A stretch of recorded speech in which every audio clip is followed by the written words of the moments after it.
الحمد لله رب العالمين والصلاة والسلام على سيد المرسلين وعلى آله وصحبه أجمعين. اللهم ربنا لك الحمد والشكر كما ينبغي لجلال وجهك وعظيم سلطانك. اللهم إنا نعوذ بك منك لا نحصي ثناء عليك أنت كما أثنيت على نفسك. اللهم اغفر لنا ذنوبنا وكفر عنا سيئاتنا وتوفنا مع الأبرار. رب اشرح لي صدري ويسر لي أمري واحلل عقدة من لساني يفقهوا قولي. ربنا اغفر لنا ذنوبنا وكفر عنا سيئاتنا وتوفنا مع الأبرار. أما بعد، السلام عليكم ورحمة الله تعالى وبركاته. Inshallah, everybody is well. Inshallah ta'ala, your families are well, inshallah. The sisters upstairs, if you can't hear us properly, just let one of the brothers know, inshallah. Jazakumullah khair.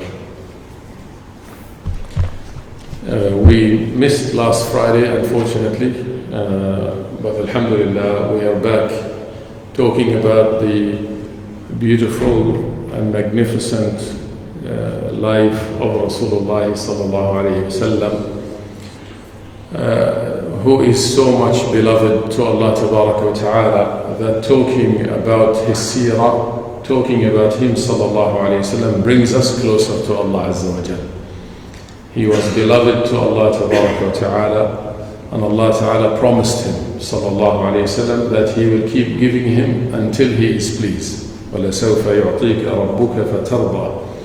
Allah said that to him in the Quran, that Allah will continue to give you, O Muhammad sallallahu alayhi wasallam, until you are pleased.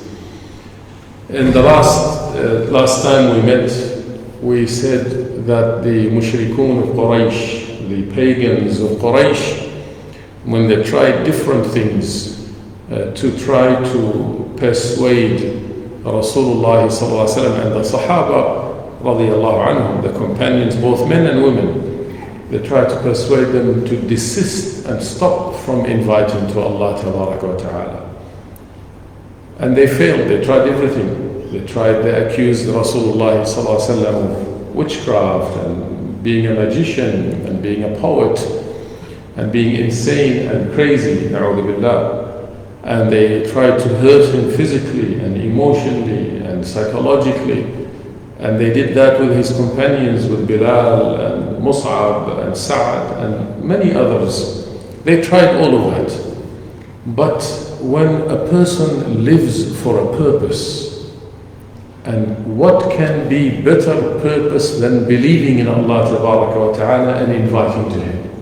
When a person lives for a purpose, nothing can stop him or her from achieving that purpose. When that purpose is clear, then no obstacle, no matter how big or small, will stop that person from achieving their objective and their purpose. And there is nothing grander and nothing more significant in the eyes of a Muslim than the purpose of pleasing Allah Tabaraka wa Ta'ala and inviting to Allah Tabaraka wa Ta'ala. So they could not stop them. They tried everything. And then we saw the last time we met, when they decided to say, well, they met with Rasulullah and they said, well, let's compromise. Let's have a compromise. How about this? They said to him, you worship what we worship, and we will worship what you worship. Done deal, easy. And of course, Allah Tabaraka wa Ta'ala immediately revealed to his Nabi sallallahu alayhi wa sallam, قُلْ يَا أَيُّهَا الْكَافِرُونَ. Say, oh, you who disbelieve, I do not worship what you worship, and you do not worship what I worship. A categoric and explicit answer from Allah Tabaraka wa Ta'ala that says there are aspects of deen where there might be some compromise. But when it comes to the belief in Allah Tabaraka wa Ta'ala and worshipping Allah Tabaraka wa Ta'ala and believing in His absolute oneness Tabaraka wa Ta'ala, there is no compromise. Because we saw prior to that how there were instances when Nabi sallallahu alayhi wasallam would give and take in the matter of da'wah. But in this case, when they said to him, oh Muhammad, of course they didn't recognize he's Rasulullah. They said, oh Muhammad, we make a deal with you, sallallahu alayhi wasallam. He said, what is it? He said, you worship our idols and we worship your God. And Allah Ta'ala categorically refused that in the Quran. قُلْ يَا أَيُّهَا الْكَافِرُونَ لَا أَعْبُدُ مَا تَعْبُدُونَ, to the end. لَكُمْ دِينُكُمْ وَلِيَ دِينِ.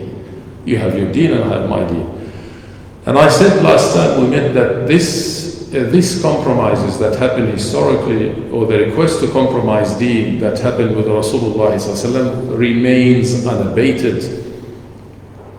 We constantly face, as Muslims living in Australia or people in the West or other parts of the world nowadays, there is almost a constant push to ask us to make compromises in deen. And what we have learned from the Seera, or what we learned from the Seera of Rasulullah is that there are issues in our deen. These are the thawabit, we call them thawabit in the deen. These are the fundamentals that cannot be compromised. There are certain aspects of deen that cannot be compromised. And those aspects, the ulama say, are those aspects where there is explicit evidence or command or requirement that is found in the Quran or the Sunnah. Umur qat'iyya, something that is qat'i, explicit, that is not open for interpretation. There is no compromise in that. And those matters relate to anything, any act of prohibition in the Quran and the Hadith or the Sunnah which are explicit. They are qat'i, meaning they are unequivocal. There is no doubt about them. For example, the prohibition of intoxication, the prohibition of zina, right? There is no compromise in that. Why? Because this is not a matter that is related to my opinion or your opinion. There is no compromise in this. This is an explicit matter which is found in the Quran and the Sunnah, such as the belief in the oneness of Allah Ta'ala. And this is what Rasulullah was demonstrating to us from his seerah. Now when the mushrikeen of Quraysh attempted to do that and failed miserably, why? Because of the sheer determination that was found in the hearts of those men and women, that they have a very clear purpose, i.e. to worship Allah Ta'ala and invite to Him. And they saw that you cannot compromise this matter. They were willing to sacrifice their own comfort and their own well-being, in fact, but not to compromise the akhirah. Because they knew well, he told them sallallahu alaihi wasallam already in those 7 years, in the ayat that were coming in Mecca, about the temporary nature of this world and the everlasting nature of the akhirah. So they were looking towards the akhirah. They were living in this dunya but not living for it. And that's why they were able to withstand those difficulties and challenges. When all of that failed, then the Quraysh, the prominent tribes of Quraysh decided on another strategy. And that is to completely boycott and sanction Rasulullah ﷺ and all the believers that were with him, and even those who weren't Muslims but supporters of Rasulullah ﷺ. And this happened in the 7th year exactly of Bi'tha, of the Nubuwah. The 7th year. So you can imagine 7 years of difficulties. And just when they thought that it's going to get easier, it got harder. It got exceptionally hard. And the sanctions that were imposed now on Nabi sallallahu alaihi wasallam and the women and the children and the elderly were so severe that nobody was allowed to trade with them. Nobody was allowed to speak with them. Nobody was allowed to get married to them or allow them to get married from somewhere else. Any caravan that was coming to Mecca, any caravan that had goods, the Quraysh would take it and not give any to the mu'min, to the believing men and women. 3 years, this went on for 3 years. A sanction, a complete strangulation, if you like. And the reason they did this, because prior to taking this step, there was a determination among those people of Quraysh who disliked the nubuwah, they disliked the da'wah ila Allah. They decided that the only way is to kill Muhammad sallallahu alayhi wa sallam. And actually they took some steps to do so. But of course his uncle and some of the other prominent members of other tribes who weren't Muslims but knew Muhammad sallallahu alayhi wasallam, they stood in his defense and they said, this we cannot allow. We will not allow the killing of Muhammad sallallahu alayhi wasallam. And when therefore the attempt to kill him sallallahu alayhi wasallam failed, this is when they decided to sanction Rasulullah sallallahu alayhi wasallam, and that went for 3 years. It became so bad that they said they didn't have enough food to eat, that when a person would go, excuse me for raising this, when they would go to the call of nature outside, and when they sit, sometimes they will hear underneath their feet crackling, and they would look under and they would find very dry skin of animal skin. And the situation was so bad that these men and women would take that dry skin and then they go and clean it, they would burn it, and they would make it into like powder. And then they would eat whatever they would eat from it, and whatever water they had, they would drink a little bit of water just to swallow it. And they said that would keep them going for the next 3 days. In other instances, they said they would find the date seeds, and they would take the seed and would suck on it for days on end. But you can't imagine it really. The only time this came to realization, we read about these things and you hear about these things, but they seem far distant from us. But for me particularly, and I'm sure many others who experienced this or lived during the Gulf War, were around during the Gulf War, when they sanctioned Iraq. Exactly the same method. Absolutely. It's the same evil that intended to strangle an entire population. Right? The Iraqi brothers who are with us, they know, they probably feel it. I was a young man at the time, and I was an activist fighting against the war. I was in Brisbane at the time. And the United States and its allies tried again all the methods of lies and deceit. And finally, of course, in addition to the war, they sanctioned Iraq for years. And I would have been 23, 24, and this is when I sort of started asking a lot of questions about not reality, but about the Western world, about so-called democracy and the foreign policies of the West and the way they perceive the other. Because it's not easy, and we speak about it. I speak about it, but I don't know what it means to be sanctioned. We talk about these things. We don't know what it means to be sucking on a seed, a date seed for 3 days. We don't know what that means.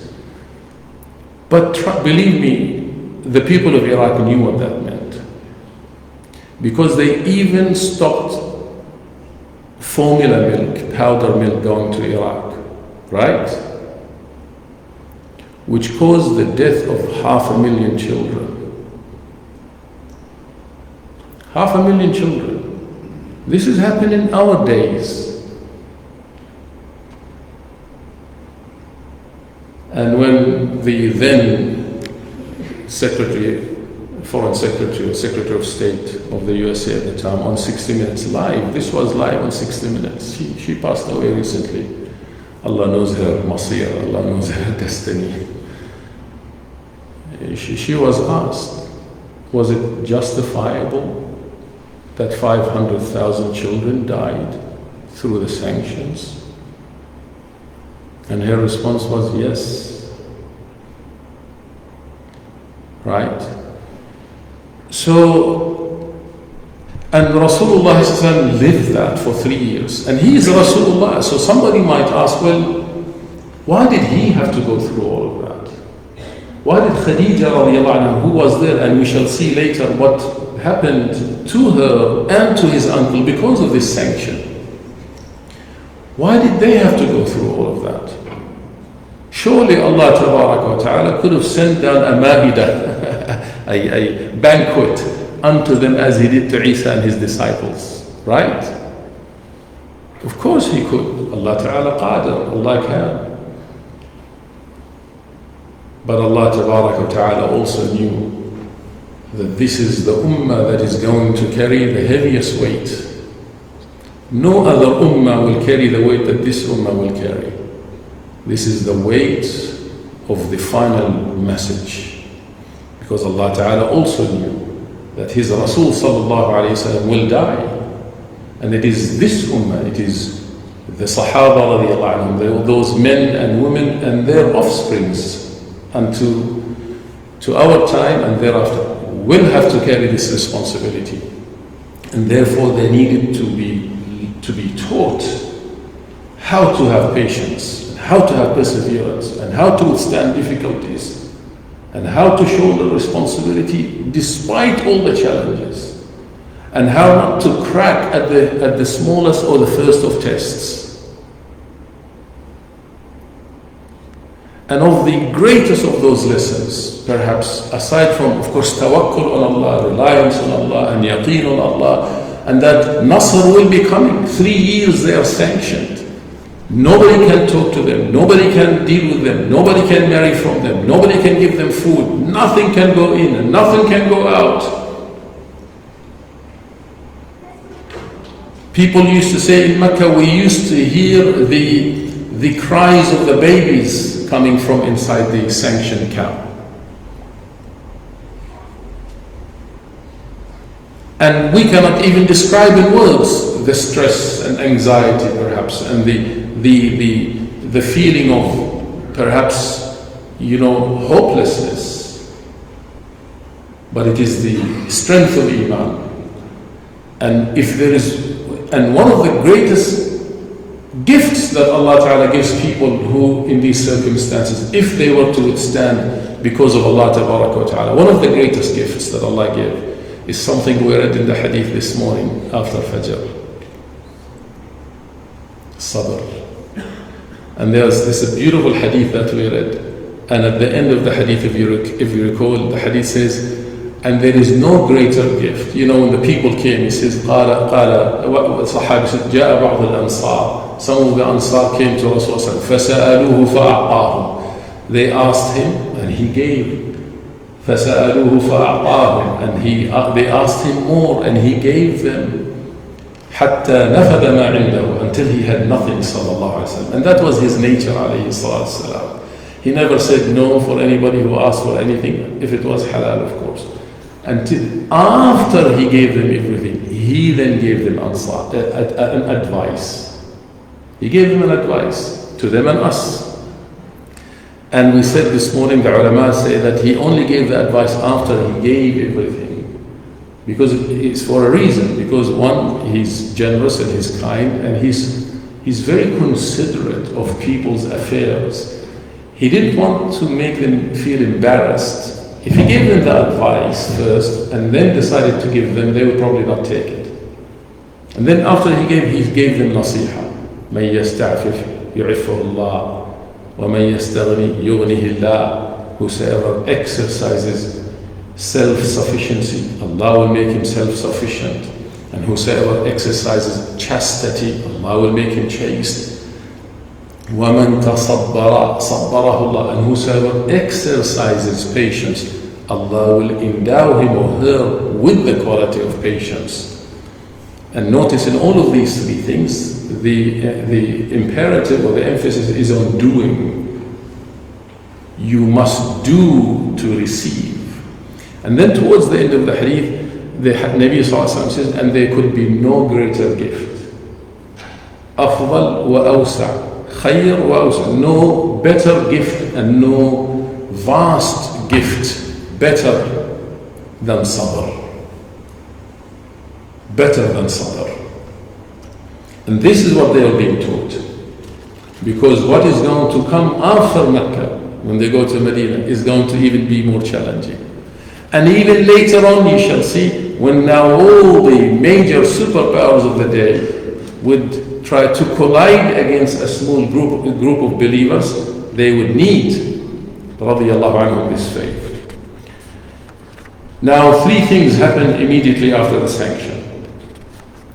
Or before we talk about that, part of the sanction was that there was a treaty or a document that was signed by all of those who agreed on the sanction. And the list of conditions was written and was placed on the door of the Kaaba at the time. Those, of course, they did not believe in Allah as such, so they said, Bismika Allahumma. They started it with Bismika Allahumma, in the name of Allah, but in a different style. And they wrote it. Now, towards the third year, a number of the members of the tribes which actually initiated the sanction, a number of those members became agitated. They couldn't take it anymore. They felt this is a form of injustice that cannot continue. Again, which is interesting, and they weren't Muslims, these were mushriks, but they had some sense of decency in them, which subhanAllah you find again and again amongst people, even though they don't believe in what we believe or they're not Muslims, but there is that sense of decency, and there is that sense of justice, and there is that sense of mercy, which was in them that made them now form a small coalition among themselves. One went to the other, and two went to the third, and the three went to the fourth, and the four of them went to the fifth, until they formed a very small coalition, and they agreed among themselves. We have to speak up, they said. We cannot take this anymore. We have to speak up. And so they decided they will go near the Kaaba, and one of them would speak up against this sanction. And they said, if we are opposed, then you stand up and support me, and then you stand up and support me, and then you stand up and support me. And this is exactly what happened. They went near the Kaaba, and one of them stood up and he says, this cannot go on, this is just not fair. And Abu Jahl, who was sitting there, he said, sit down or I will beat you up. And then the other person stood up and he says, I agree, this is not fair. And they continued to do so until there was momentum to oppose this act of injustice. Which is interesting. Again, for us, it is a very interesting point, because whenever you want to change something, or when you perceive a certain form of injustice, then it is important to have the right allies in order to try to stop it. It's very important. And I found this interesting because in the recent, the Australian Human Rights Commission, a year ago, 2 years ago, they did a survey. It's a national survey. They looked at Australian stories and they wanted to find out the experiences of Australian Muslims. This is just recently. And of the findings, of course, is that 80% of Australian Muslims felt some form of racism or discrimination against them, some form or another. But when they were asked, how do you combat Islamophobia or racism, one of the key points that Muslims said that we need to find the right allies to be able to stand with us to fight this form of injustice. And it just makes sense. So there are certain issues you can't fight on your own. You must identify the right allies and try to stand up with them to fight a certain cause. And this is exactly what happened. Now, while they were doing this, Rasulullah was telling his uncle Abu Talib, he said, Allah Ta'ala, this is just as they were saying to take it down, take this document down. Nabi SAW was telling his uncle Abu Talib, Allah Ta'ala has told me that He has sent some of His creations, the ants, and they have already eaten up the whole document except the name of Allah. Abu Talib went running to the place where everybody was gathered, and he shouted among them and he says, my nephew says that Allah had sent ants, then they have eaten the document. And if he is not truthful, you may take Muhammad. But if he is truthful, you must leave him alone and remove the sanction. And so it was. When they went to look at the document, it had been all eaten up except Bismillah or Bismika Allahumma.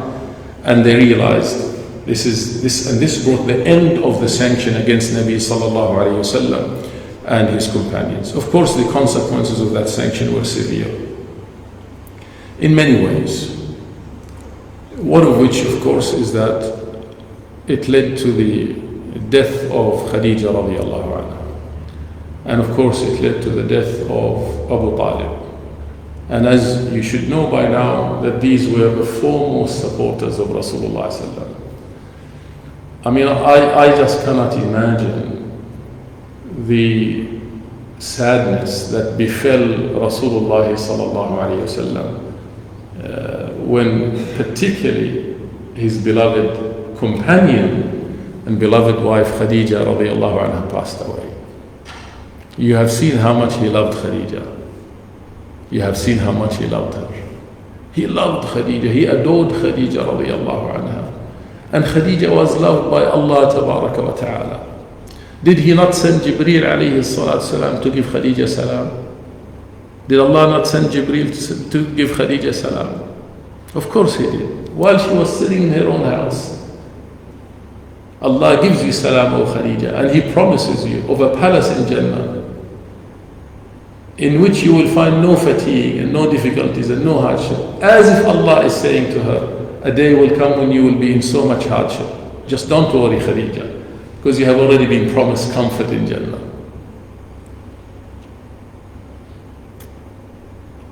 Radiyallahu anha wa ardaha. And of course Abu Talib died. And Rasulullah was a very, very gentle and compassionate human being. He was very soft. He was very strong, of course. And as you know, his strength, they say, was equal to 40 men. Alayhi salatu wassalam.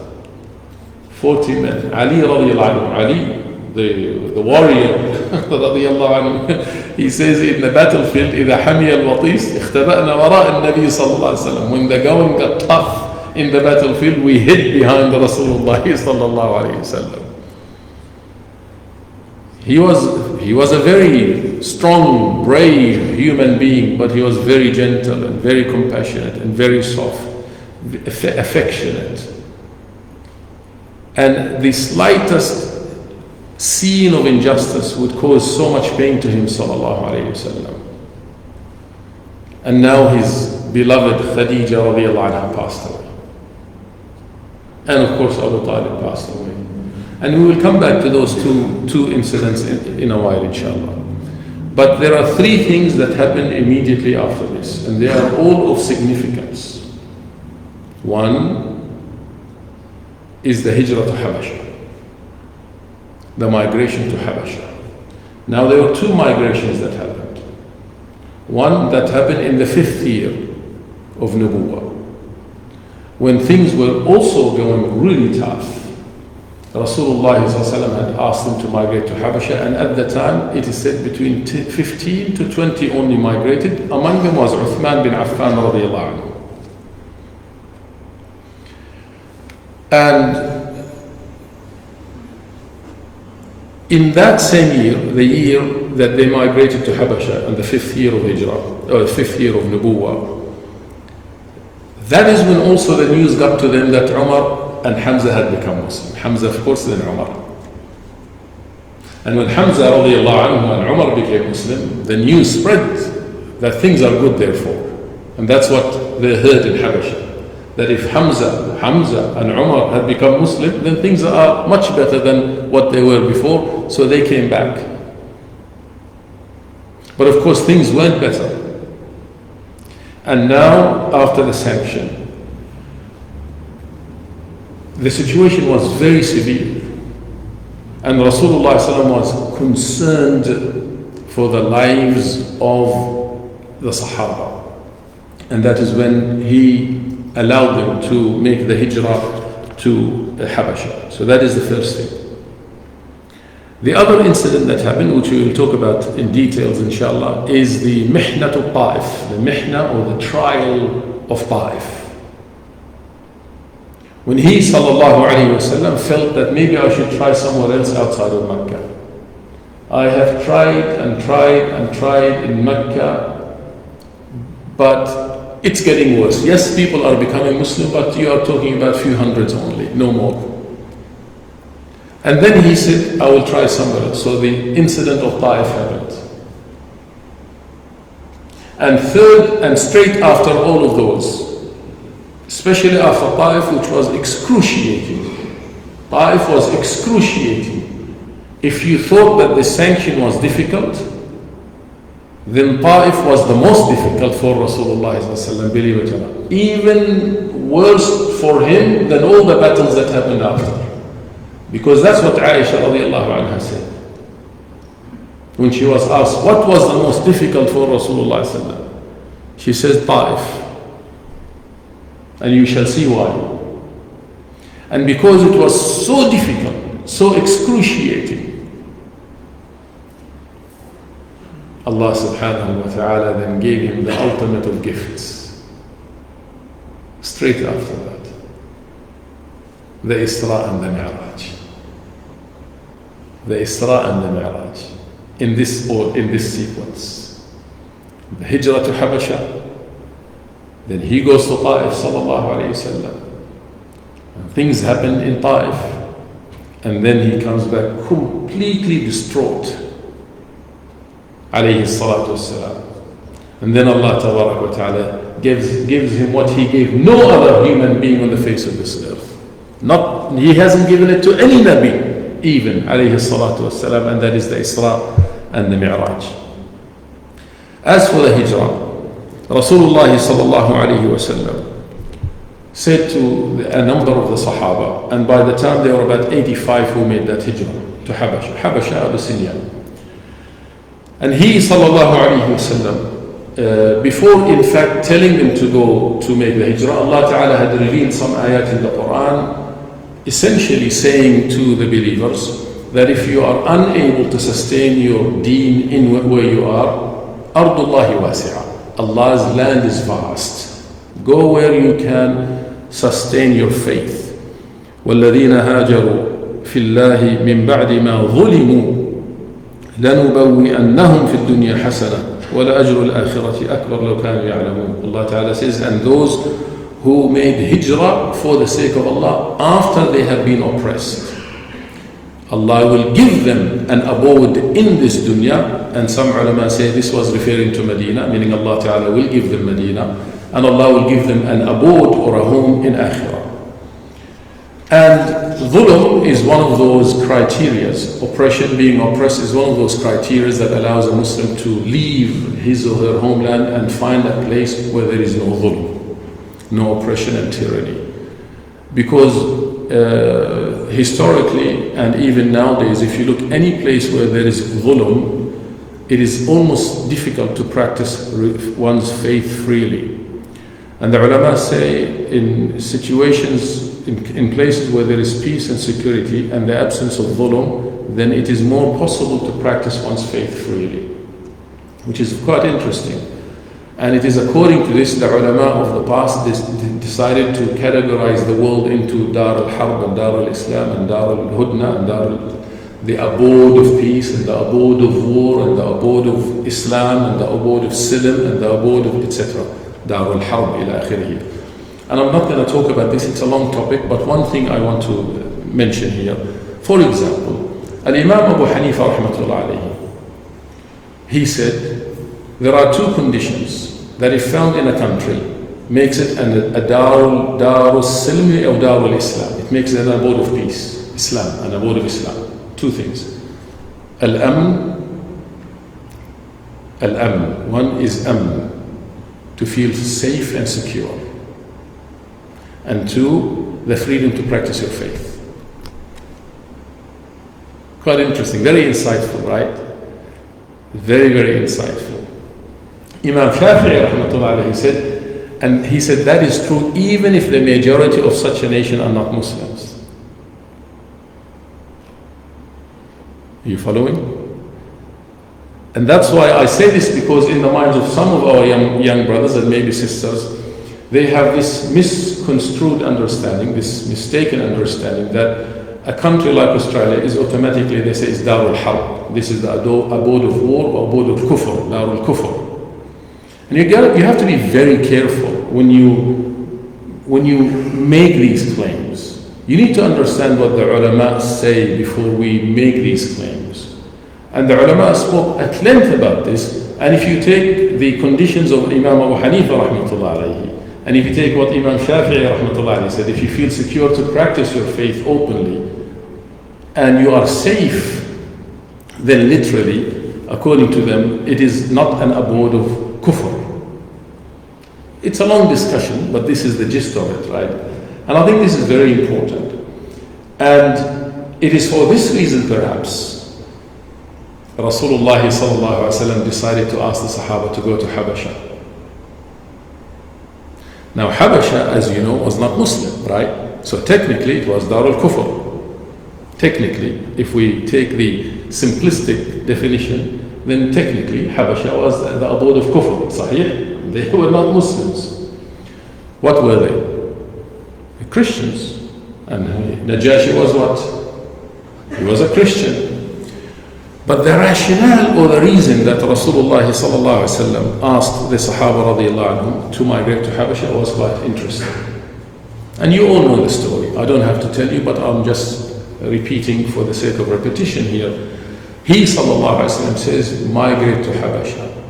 Why? Because there is a king that is just. In another narration, فيها ملك صالح وفي رواية وفيها ملك عادل. In it is a king who is righteous. And in another narration, a king who is just. What does this tell you about Rasulullah sallallahu alaihi wasallam? One is that he was aware of what was going around him. Though living in Mecca, he knew exactly what was happening in Habasha. For us, the lesson is, if you want to become a successful da'i in a country like Australia, and for your da'wah to be effective, you need to be aware of what's happening around you. You have to.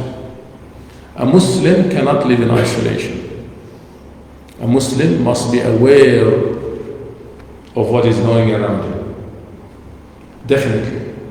That's number one. Number two, what is so profound about Rasulullah sallallahu, and perhaps is missing in us, is that his recognition of good qualities found in people, even if they were not Muslim. Sahih? Even if they were not Muslim, he recognized two qualities: Adala and Salah. The man is righteous and the man is just. He knew he was a Christian. Right? He knew he was a Christian. But this is the beauty of Rasulullah sallallahu, the magnificence of Rasulullah sallallahu, and the beauty of this deen if it was to come in our lives. For he sallallahu alayhi wasallam says, إِنَّمَا بُعِثْتُ لِأُتَمِّمَ مَكَارِمَ الْأَخْلَاقِ. He said, I have been sent to complete and perfect noble character. Notice the words.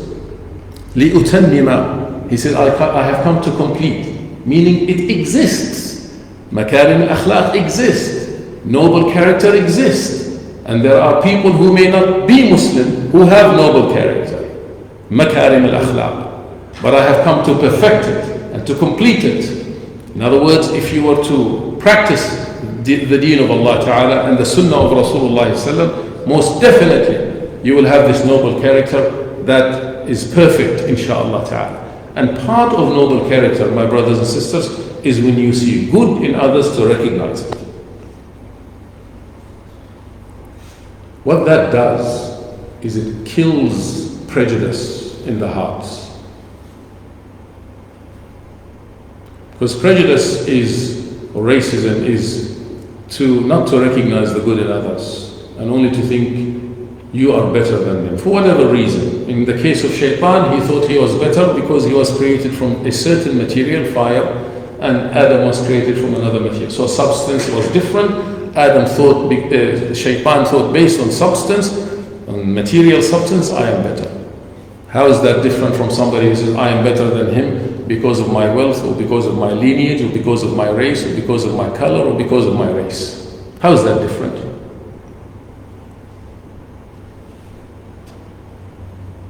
Had Iblis recognized the goodness in Adam, he would not have been in that situation. So Rasulullah sallallahu alayhi wa sallam recognized the goodness in Najashi. And he says, migrate to Habasha, for in it there is a king who is salih and he is adil. He is righteous and he is righteous. He is just. And I don't know about you, but I can't help but contrast a country like Australia, despite all the shortcomings, but you do find justice and you do find, you can be righteous if you want. Nobody can stop you. And why Adala particularly? Justice is so important. So important. Because as some of the great Imams of the past, in this case Ibn Taymiyyah rahmatullahi alayhi, said, and Allah tabaraka wa ta'ala will give nusrah, He will give victory to a nation that is not Muslim, but they are just, against a nation that is Muslim, but is unjust. This is justice. When in 1258, Baghdad was sacked. 1258. You should know. Baghdad was sacked by whom in 1258? The Mongols. What was Baghdad then? The seat of the Islamic civilization. It was the best in everything. 1258. Don't forget that year. The best in everything. If anybody from China, Peking, it is said if they wanted to learn astronomy, they went to Baghdad. Did you know that? Whether it was the streets or the libraries or the masjids or the hammams, the baths, whether it was the madrasas or the observatories, the astronomy or the mathematics or the medicine or the hospitals or the pharmacies, you would find it in Baghdad until 1258. But Baghdad was missing one thing: justice. And they committed injustices, according to Abu al-Hasan Ali Nadwi rahmatullah alayhi, in one of his very important books, which I would probably recommend to everybody to read, and that is What Happened to the World After the Fall of Islam. That's the English translation. ماذا حدث للعالم بعد سقوط الإسلام أو المسلمين. Rahmatullah alayhi, one of the great ulama of our time, passed away, an Indian alim. He was the founder of the Dar al-Ulum Lucknow, and a great alim, rahmatullah alayhi. He said, the Mongols sent a group of ambassadors to negotiate with the Khalifa of Baghdad. But those ambassadors were killed. And in doing so, they contravened Islamic law and conventional law, international law. Over the time, even at the time, international law at the time was you don't kill ambassadors. But they were. And he said that one of these Mongols went on one of the mountains and he said, "Oh Lord of the Muslims, they have committed injustice against us, take our revenge."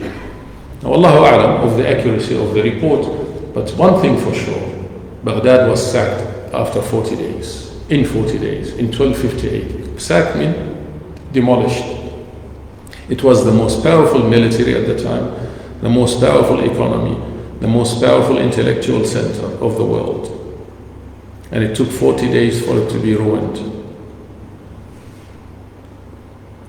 When Hulagu Khan, who was the grandson of Genghis Khan, came in, and to celebrate his victory, he built a pyramid of 800,000 skulls. The narration, historical narrations differ, 800 or less, regardless, it was a big pyramid of skulls. He lined up the ulama who survived. He lined up the ulama who survived, and among them was the chief alim. And he wrote on a piece of paper and handed it to the first one, and then it moved from one to the next until it came to the chief alim to answer. And the question was this: is it best to be ruled by a just non-Muslim ruler or a unjust Muslim ruler? We're talking about justice.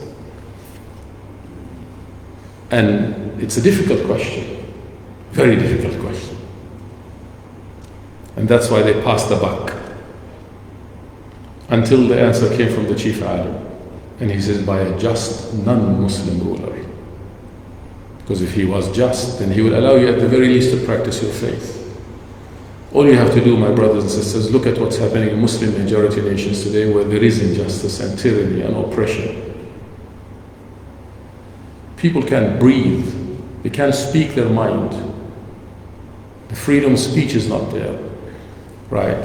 The hallmark, they say the hallmark of Western, one of the most important foundations of Western civilization was the establishment of universities. And there are two important cornerstones in academic universities today, since the 11th century until today. Two important things which are missing in most Muslim worlds and most Islamic, most universities in Muslim worlds. One, and fundamentally important, freedom of thought. The ability to express your view without fear or favor. And this is the essence of ifta and istifta, by the way. Asking fatwa, asking for a fatwa and giving fatwa. The mufti should be so independent that he gives an opinion without fear or favor, but based on evidence. That's missing. Why? Because when there is no adala, that goes missing. So Rasulullah ﷺ says to them, go to Habasha. Why? Because of the good food? Because of comfort? No, he was foresighted. And he said to them, because there is a man there, a king,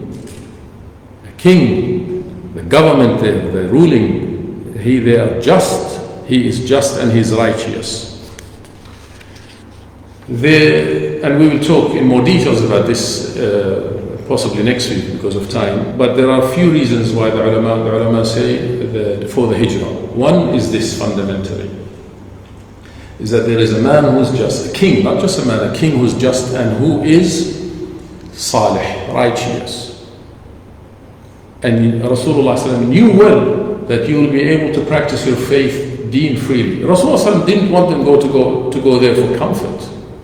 It's not about comfort.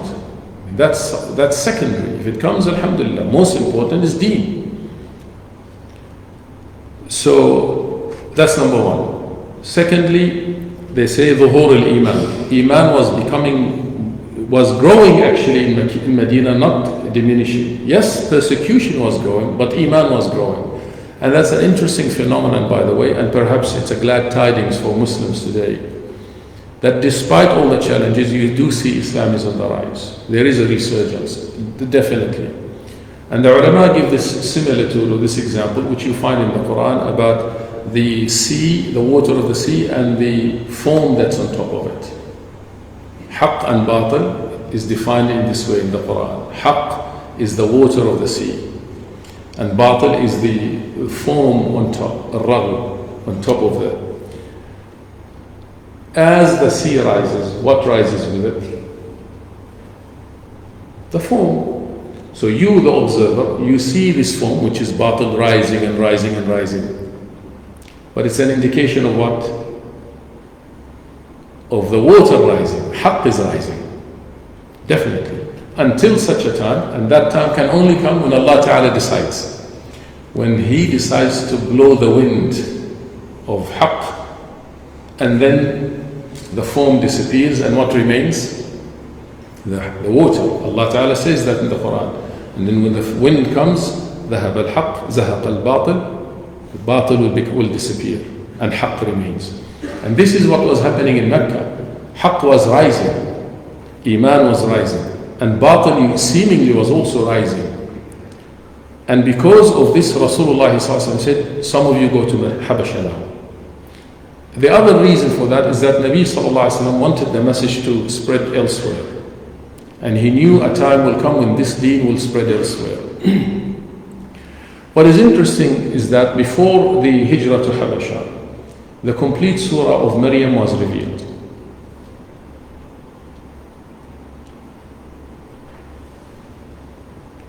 Why do you think that's the case? Because Allah knew they're going to Habasha.